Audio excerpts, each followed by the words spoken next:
Let my best friend move into my home after she said she escaped an sive relationship, but then I caught her on camera kissing my husband in my own kitchen, and she had the nerve to ask me to move out so they could be together. I'm not going to use real names or ages as I don't want to be recognized. Let me start by saying I hadn't heard from Lila in almost 4 years when she suddenly popped back into my life with a string of missed calls and a panicked voice message. She said she needed a place to stay, that she had finally left her abusive boyfriend and had nowhere else to go. Her voice cracked midway through, and I could hear her trying not to cry. I sat there holding my phone, feeling a mixture of old loyalty and immediate unease settle in my stomach. Lila and I had grown up together. She was loud, impulsive, and always the type who had something going on. We drifted apart in our 20s, different cities, different choices, and truthfully, I had started seeing how destructive her patterns were. But hearing her like that, broken and desperate, it brought up something I thought I'd buried. The instinct to protect her. When I told my husband, Eric, that she wanted to come stay with us for a while, he looked confused. He barely knew her, only met her twice, but he knew enough about the stories I'd shared to hesitate. He asked if I was sure about letting her into our home. I said she had nowhere else to go. That it would just be a few weeks, just until she figured things out. He shrugged and said it was my call. Looking back, I wish I'd said no. Lila showed up the next afternoon with nothing but a backpack, a duffel bag, and tear-streaked makeup. She looked like she hadn't slept in days. I hugged her at the door, and she clung to me like she was drowning. Eric stood behind me, awkwardly polite, and Lila gave him a small nod before asking if she could go lie down. We set her up in the guest room. She didn't talk much that first day, just mumbled something about how grateful she was and how she owed us everything. By the end of that week, Lila had made herself at home. She rearranged the furniture in the guest room, started leaving her shoes near the front door, and offered to cook one night. Eric laughed at one of her jokes over dinner and said she actually made his favorite pasta better than I did. It was a harmless comment, maybe even meant as a compliment to her, but the way she smiled, it stayed with me. It was subtle things at first. Lila always seemed to be around when Eric was home. If I was in the kitchen, she'd suddenly be in the living room with him, laughing too loud. One morning, I came out of the shower and found her sitting on the couch, wearing my sweatshirt and sipping coffee from my mug. She said she thought it was his. She grinned and said it smelled like him anyway. Eric brushed it off as her being quirky. He told me not to overthink it. That she'd been through a lot, and maybe she just didn't have boundaries because she hadn't felt safe in a while. I wanted to believe that. I told myself she was just adjusting. But I started feeling like I was the one adjusting around her. She'd slip into conversations with little digs saying Eric deserves someone who made his favorite coffee just right, or that she always knew how to talk sports when I didn't. She even joked once that if I wasn't careful, she might have to steal him for herself. She laughed when she said it. I didn't. One night, I was getting ready for bed and overheard her telling Eric that she wished she had what we had. That she could finally see what real love looked like. My chest tightened. It sounded sweet, almost innocent. But something in her voice sounded rehearsed, like she was reading a line she'd been practicing. Eric said she was just hurting, that I was reading too much into things. I kept trying to be patient. I told myself she was in pain. That she just needed time. That I had to be the bigger person because she didn't have anyone else. But slowly, I started to feel like I didn't either. Eric was more distant with me. He said he was just stressed from work. Lila volunteered to help him organize his home office, and I told her no, but a day later, I found her in there anyway, sorting files like she belonged. She smiled and said she thought she was helping. My gut told me something was off, but my brain kept telling me I was being dramatic. That I couldn't just kick her out because of a vibe. But deep down, I knew. I just didn't want to believe it. Then one evening, I walked into the living room and caught them on the couch, nothing obviously wrong, just the way her legs were crossed toward him, how his hand was resting just a little too close to hers on the cushion. They both flinched when they saw me. She stood up too fast. He looked guilty without saying anything. Lila said they were just watching a movie. She said I was acting paranoid. That maybe I should talk to someone because all this stress was making me spiral. And Eric? He didn't defend me. He just stared at the floor. That night, I sat in the bathroom with the water running and stared at myself in the mirror. My best friend was sleeping in my guest room, wearing my clothes, making my husband laugh, and slowly pushing me out of my own life. And nobody else seemed to notice. But I did. And I was done pretending not to. Update 1. I started paying closer attention after that night on the couch. I watched how Lila lingered around Eric a little longer each time he walked into the room. How her voice went a notch softer when she spoke to him. She'd brush past him in the kitchen with this breathy laugh, like everything he said was the cleverest thing she'd ever heard. But Eric? He didn't exactly stop her either. He still kissed me goodnight, still showed up to dinner, but there was a hollowness to it. A lack of presence. Like his body was here, but his attention wasn't. When I tried to talk to him, he said I was imagining things. That Lila wasn't doing anything wrong, and that I should stop being so paranoid. He told me that she just needed a little warmth and normalcy after the trauma she'd been through. I told him I was all for helping her heal, but that didn't mean I wanted to be pushed out of my own marriage to do it. He got quiet after that. Walked out and said he needed some air. That was the moment I realized something was seriously wrong. Over the next week, I started documenting things. Not because I thought I'd need proof, but because I needed to remind myself I wasn't crazy. The little moments added up.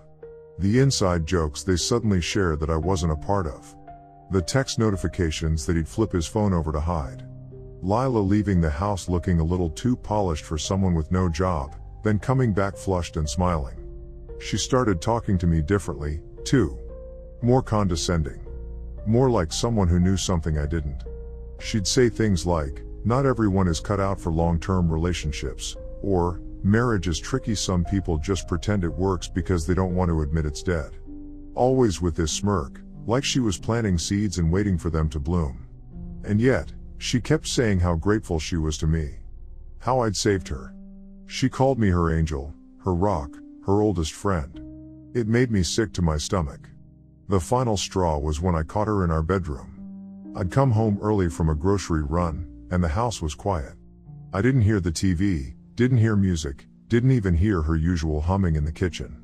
When I turned the corner, I found her in my room. Not just standing there. She was sitting at my vanity, brushing her hair, wearing my silk robe. The one Eric had gifted me on our first anniversary.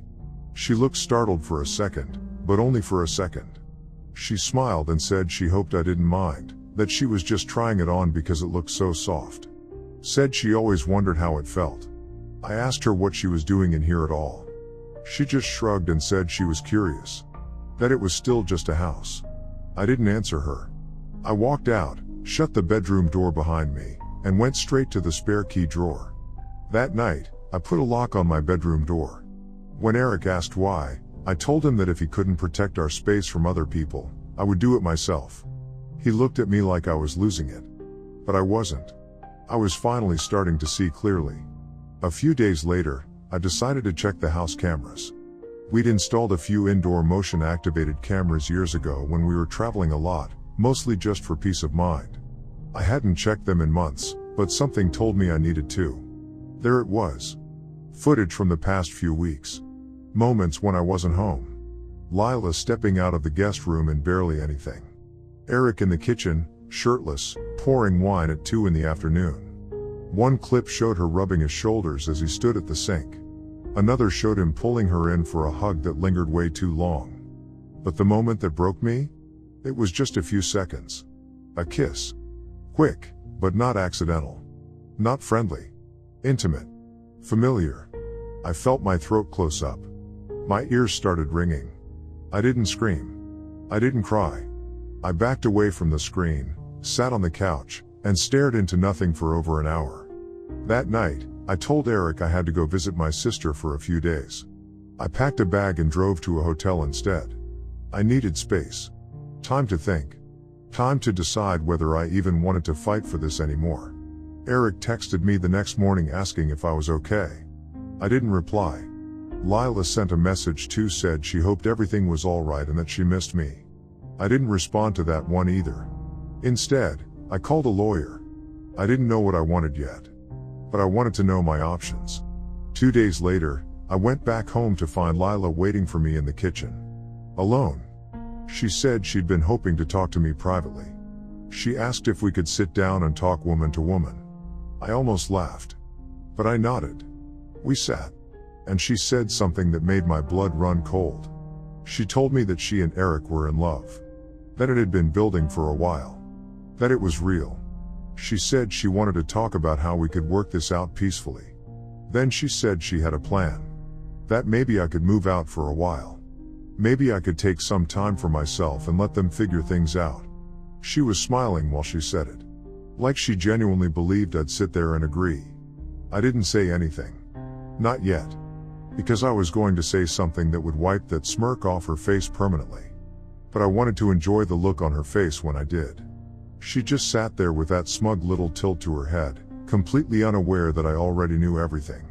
She thought she was offering me a reasonable deal. That I'd just, step aside gracefully so she could shack up with my husband and parade around in the life I built? I asked her if she had finished. She nodded like she expected me to cry, maybe plead.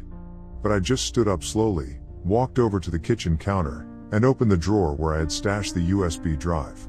I held it up and told her she might want to sit back down.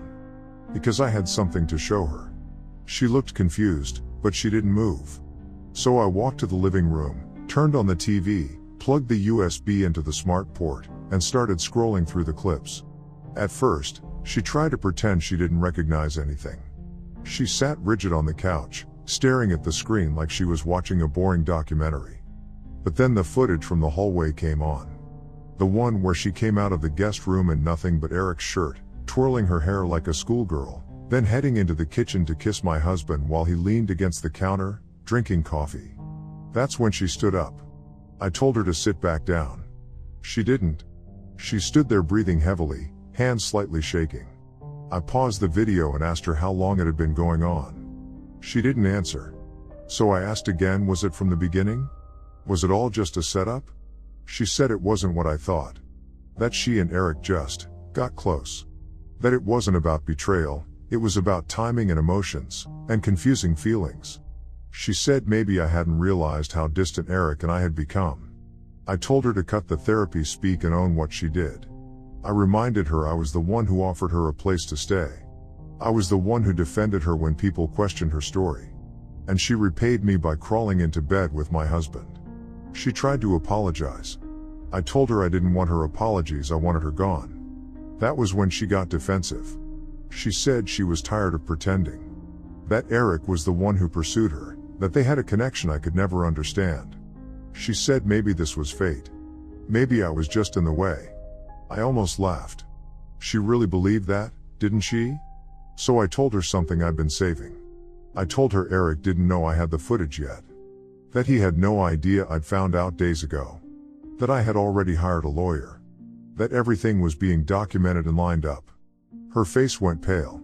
I told her that since she felt so at home in my house, she could help me by packing up her things and being gone within the hour. Otherwise, I'd have the police escort her out for trespassing. She asked if I was serious. I said deadly. That was when she started crying. She said she had nowhere else to go. That Eric said he'd take care of her. That he promised they'd start over, and I wouldn't make things ugly. I told her it was already ugly, and that was thanks to both of them. She didn't pack fast, but she left. Eric came home 2 hours later and didn't find me waiting in the kitchen like I usually was. Instead, he found the printed screenshots laid out across the dining table like evidence at a crime scene. He called out for me, but I didn't answer. I was upstairs, locking up the bedroom, sorting the last of my files. I didn't even want to talk to him. But eventually, I came down. He asked what the hell this was. I said it was everything he thought I'd never see. He didn't deny it. He didn't even try. He just dropped his hands to his sides and sat down like the weight of it all finally hit him. He told me he didn't mean for it to happen. That he didn't know how to stop it once it started. He said he was confused. That he felt neglected. I asked him what exactly he wanted me to do while he was out there feeling confused. Clap? Bake cookies for his mistress? He didn't say anything after that. I told him his stuff was packed and to get out. The rest he could come pick up later, and the lawyer would be in touch. That was when he got mad. Not devastated. Not remorseful. Mad. He said I was overreacting. That we could fix this. That it was just a mistake, and I was going to throw away a marriage for a few slip-ups. I told him the only thing I was throwing away was dead weight. He stood up, slammed a hand against the wall, and told me I was being cold. I said, good. Because cold was the only way I was going to survive this. Update 2. The moment Eric left the house with a duffel bag and a blank look on his face, I didn't waste a second. He thought he was buying himself time. He thought I'd cry, grieve, sit in that house, and fall apart while he figured out how to spin things in his favor. But that's not what happened. As soon as the door shut behind him, I locked it, sat down on the couch, and pulled up my contact list. If they wanted this mess to stay quiet, they should have kept it in their pants. I wasn't about to let either of them play the victim. The first call I made was to his parents. His mom answered with her usual cheerful voice, asking how things were going. I told her that she might want to sit down. And then I spilled everything. Not just the betrayal. Not just the fact that Lila was living under our roof while sneaking around behind my back with her son. I told her there were videos. That I had seen it all with my own eyes. That I had the proof. And then I sent it. I could hear the sound of her gasping as the file started playing on her end. She didn't even try to defend him. She just asked in a choked up voice if it was really Lila. I said yes. The same Lila who cried on my couch, the same one who claimed she had nowhere else to go, the same girl who called me her safe space. She didn't speak again. She just hung up. I moved on to the next number, Eric's older brother. Then his aunt. His cousins. One by one, I called every single person who ever gushed about how lucky I was to have married into such a loving, close-knit family. I told them the truth, and then I showed them. Lila had no idea what was coming. While she was likely still curled up somewhere, crying over how I kicked her out, I was burning every bridge she thought she had behind my back. She always did like attention well, now she had it. I didn't stop there. I posted a carefully worded update on our shared friend group. No names, just enough truth to make the people who mattered start asking questions. By the next morning, I started getting messages. Some were from people who were shocked. Others were from people who said they were sorry. And a few my favorites were from people who told me I did the right thing. That I was brave. That if they had been in my place, they wouldn't have handled it half as calmly. I didn't feel calm, though. I felt hollow. Like I had reached the center of something and found nothing left. Eric tried calling, of course. He left messages telling me I was overreacting, that I was being spiteful, that I was hurting his family for no reason. He even said I was making it hard for him to process. I almost laughed at that. He wanted time to process? He had 6 months to process while he cheated under my nose. Lila? She texted. She said she understood I was upset, but that I didn't have to ruin her life. She said I was making her out to be a monster when things weren't black and white. I replied with a single line, then maybe next time, don't sleep with your best friend's husband. She didn't respond after that. What amazed me was how quickly things shifted. The same people who used to defend her, praise her resilience after her so-called traumatic past, were now distancing themselves completely. People she thought she had wrapped around her finger suddenly stopped answering her calls. Her old college friends messaged me privately and said they always had a weird feeling about her. The same happened with Eric. He went from golden boy to cautionary tale almost overnight. His own parents told me they didn't know who he was anymore. His boss, who was friends with his dad, called to tell me that Eric had taken a leave of absence from work because the stress was too much. I almost asked if it was too much stress to handle a double life, or too much stress knowing he finally got caught. I won't lie, I got a small sense of satisfaction watching their fantasy fall apart. But that satisfaction didn't come from revenge. It came from knowing I wasn't crazy. From knowing I hadn't imagined the distance or the gaslighting or the sudden coldness in my own home. I wasn't paranoid, I was patient. And patience brought me the truth. I was already seeing a lawyer about the divorce. He told me that with the evidence I had, the case would be clean cut. Eric might try to delay, stall, or even make a fuss about finances or property, but he wouldn't win. Not with what I had. And I'd get the house. It was in both our names, yes, but I'd put the down payment in full. The lawyer said we had enough to show my financial responsibility far outweighed his. Plus, The footage didn't exactly scream loyal spouse entitled to half. That night, as I sat alone in what used to be our home, I realized something strange. I wasn't sad anymore. I was tired. But not heartbroken. I think the heartbreak happened months ago, slowly, in pieces. I just hadn't realized until everything exploded how long I'd been emotionally alone. I started making plans. Not just for the divorce, but for my future. A short trip. A new hobby. Something I could call mine again. Because if nothing else, I owed myself that. Update 3. A year ago, I was picking up the pieces of my life after Lila and Eric wrecked it like a car they borrowed without permission. Now, I look at those same pieces and barely recognize them.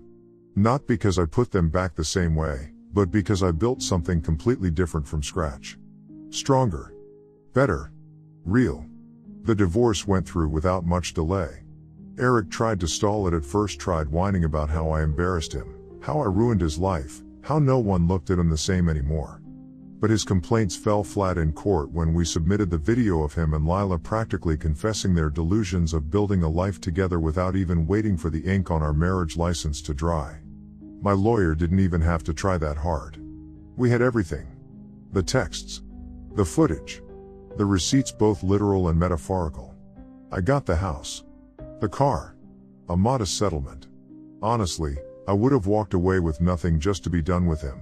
But watching him struggle to grasp that he lost everything due to his own idiocy? That was a bonus. I didn't expect much from his family either, but surprisingly, his parents called me a few weeks after the divorce was finalized. His mom cried. Said she had no idea how bad things had gotten, and how Lila had always rubbed her the wrong way, but she thought it was jealousy on her part. Now she knew better. It wasn't the apology that healed me. It was the fact that someone who used to blindly defend their son was finally calling out his actions for what they were, disgusting. And then there was Nathan. Eric's older brother. Quiet, practical, kind of reserved. We never interacted much when I was married, just a few polite hellos at family events. He lived in another state and only came home for holidays or when someone got hospitalized. He reached out after the divorce, just to check on me. Said he heard from his parents what had happened and wanted to make sure I was okay. At first, it was just short conversations. Messages here and there. Then calls. Then one weekend, he came into town for work and asked if I wanted to grab dinner. I hesitated. Not because I didn't want to see him, but because I didn't know if I could separate him from the mess I just escaped. But he wasn't anything like Eric. That night, he took me to a quiet restaurant tucked into a side street downtown. We didn't talk about Eric. Not once. We talked about travel, favorite movies, and the time he got stuck in a ski lift in Colorado. I laughed so hard I almost spilled wine down my dress. I hadn't laughed like that in months. After dinner, he walked me to my car. There was a pause. One of those heavy, loaded silences. Then he leaned in. It wasn't rushed or desperate, it was intentional. I kissed him back. We ended up back at my place that night. And then again the next night. It was messy in all the right ways. Passionate, a little chaotic, like two people trying to relearn what it meant to be wanted for the right reasons. It wasn't love. Not yet, anyway. But it was healing. Nathan stayed for a few weeks while he worked remotely. We didn't put a label on anything. We didn't have to. He made me breakfast in the mornings, kissed me on the forehead before my meetings, and never once asked me to move on before I was ready. Eventually, he had to go back to his job. We agreed to keep things open-ended. He still calls. Still checks in. Sometimes we flirt. Sometimes we talk like old friends. He's been patient, and I've been grateful. Then, out of nowhere, Eric showed up. Not at my home. At my office. I was walking back from the break room when I saw him standing outside the glass doors near reception. He looked tired. Worn down. His shoulders were slumped, his tie was crooked, and his expression was that same self-righteous blend of fake sadness and manipulative charm he always wore when things didn't go his way. He didn't even make it through the first sentence before I cut him off. I asked him if he'd come to pitch another half-baked fantasy or if he just needed directions to the nearest dignity rehab. He tried to act offended. Said he just wanted to talk. That we had a shared history. I asked him if that shared history included him screwing my best friend under my roof, then lying to my face while planning to kick me out of our house. He started stammering, trying to backpedal, but I was done playing nice. I told him flat out, mocking tone and all, that the only conversation he was getting from me was the sound of the security desk being notified if he didn't leave. He left. I don't know what he expected. That I'd still have feelings? That I'd break down and admit I missed him? Please. I don't miss Eric. I don't even hate him anymore. What I feel now is something closer to indifference. Which, frankly, is worse for him. As for Lila, last I heard, she was couch hopping and trying to rebrand herself as some kind of life coach on Instagram. No one's buying it. Me? I'm good. I still work my 9 to 5 at the firm. I still go home to a quiet house where every item in it has been chosen by me, for me. I sleep better. Eat better. I laugh now, deep, belly laughs that make me tear up in the best way. Sometimes I still think about Nathan. About those nights. That stretch of time where things felt new again. I don't know what the future holds with him, if anything.